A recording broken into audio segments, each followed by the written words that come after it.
So there's a tree up here on the chancel. And this tree is really just here to help all of us use our imaginations, because the tree that I really want you to be picturing is a full-size tree, not just a sapling like this. And it's also the most beautiful tree you've ever seen, with the most beautiful fruits that you could ever imagine growing on it. That tree has a special name in the Lord's Word. And if you think you might be able to guess, yeah.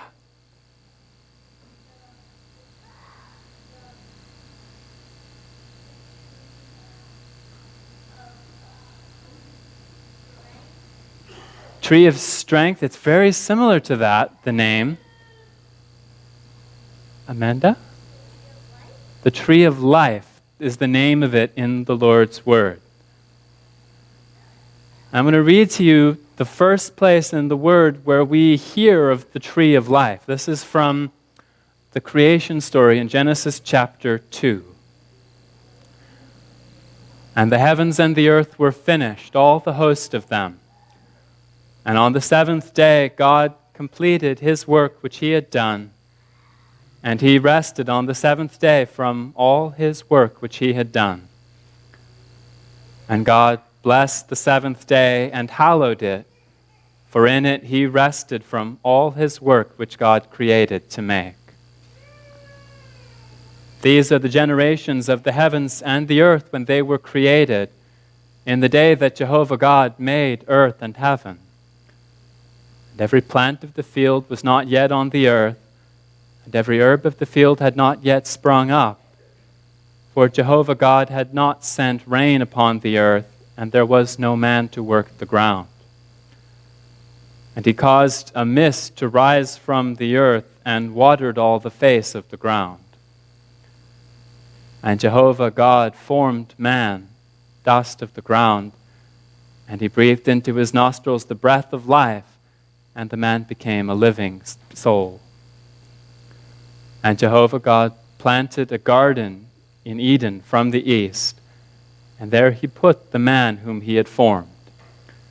And he caused to spring up from the ground every tree pleasing to the sight and good for eating. And the tree of life was in the midst of the garden, and the tree of the knowledge of good and evil. So the Lord makes people in that story. He shapes them out of the dust of the ground, and then he breathes the breath of life into their nostrils, and that's when they come alive. And the person in the story I just read is sometimes called Adam, because in the Hebrew, the word for him is Adam. But that's actually not a name. It's just a word that means a person or a human being. And then when that person has been made, the Lord puts him in the Garden of Eden. He makes a home for him to live in, the most beautiful garden you can imagine, planted by the Lord himself. And in that tree, that garden is the tree of life. And what I want you to notice is that the Lord does this as soon as he creates people. The moment he creates them, he puts them in this beautiful garden. He never pauses to wonder if it's a good idea. Never says, I'm not sure you deserve this. Never says, I have a suspicion that in the end, you're going to disobey me. The Lord wants to give us good things the moment we start to exist, and that's what he does.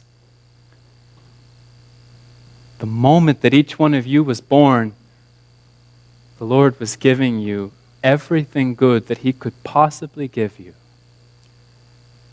He was giving you feelings of peace and happiness in your heart. He was giving you friends and family to hold you close. He was giving you angels to watch over you. And as soon as you were born, the Lord was hoping and wishing for you to come and live with him in heaven. He never looks at anybody and says, well, I'm not sure about you. Yeah, actually, not those people. With every single one of us, from the moment we were born, he was calling us to come and live with him. And that's what the tree of life represents. Living with the Lord. And the people who lived in Eden with the tree of life, they got to eat the fruit of the tree of life. And that fruit is a symbol for everything good that the Lord is trying to give us. So now imagine if I was the Lord and I was offering you this fruit, the fruit of the tree of life. What would you need to do to get it?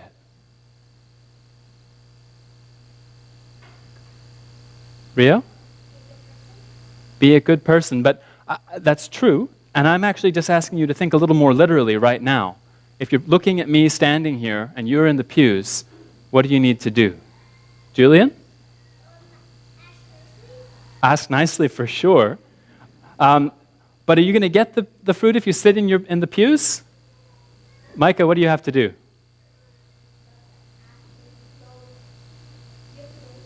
Yeah, right. It's pretty simple, right? So simple that you thought I was asking for something more complicated. You have to walk up here and get it, right? And in some ways, that's all the Lord asks us. He asks us to come to him. We have to get up and go to him. And that means following him. And that means listening to all of his commandments. And like Rio said, that means being a good person. You can't walk to the Lord without being a good person who listens to him and tries to love the neighbor. But all we need to do is go and take, and the Lord will give us everything good.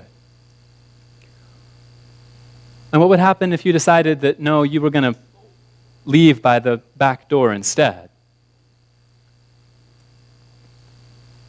You're allowed to make that choice, right?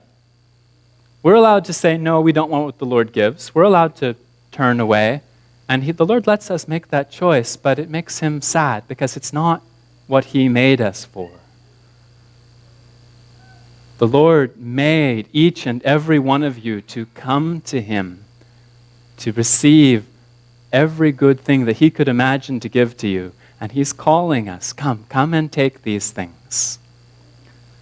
And as a symbol for this, when the children leave to go out to their Sunday school program after the next song from the school choir, you're all welcome to stop and get a piece of fruit. And picture this as the fruit of the tree of life that the Lord wants to give you. Amen. Now let us pray.